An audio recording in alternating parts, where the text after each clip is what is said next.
ரோமர் 8ஆம் அதிகாரத்தின் 28ஆம் வசனத்தை வாசியுங்கள். ரொம்ப அருமையான ஒரு வசனம், மறந்துவிடக்கூடாது. ரோமர் 8ஆம் அதிகாரத்தின் 28ஆம் வசனம். அன்றியும் கடவுளுடைய தீர்மானத்தின்படி அழைக்கப்பட்டவர்களாய் தேவனிடத்தில் அன்பு கூறுகிறவர்களுக்கு சகலமும் நன்மைக்கு ஏதுவாகவே நடக்கிறது என்று அறிந்திருக்கிறோம். மறந்துடாதீங்க, அவரிடத்தில் அன்பு கூறுகிற பிள்ளைகளுக்கு சகலமும், சகலமும்னா துன்பமும் சேர்த்துத்தான்,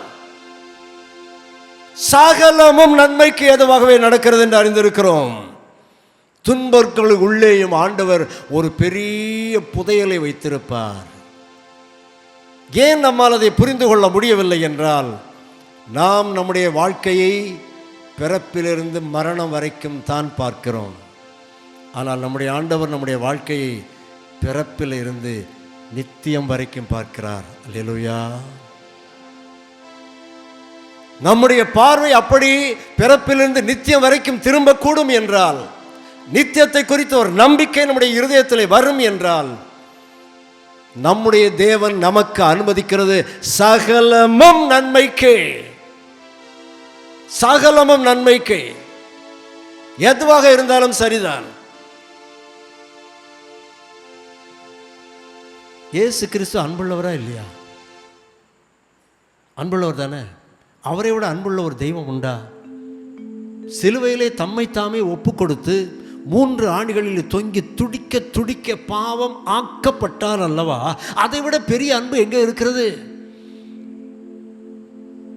தேவன் தம்முடைய ஒரே பேரான குமாரனை விசுவாசிக்கிறவன் எவனோ அவன் கெட்டு போகாமல் நித்திய ஜீவனை அடைபடிக்க அவரை தந்தருளி இவ்வளவாய் அன்பு கூர்ந்தார். என்ன வசனம் அது?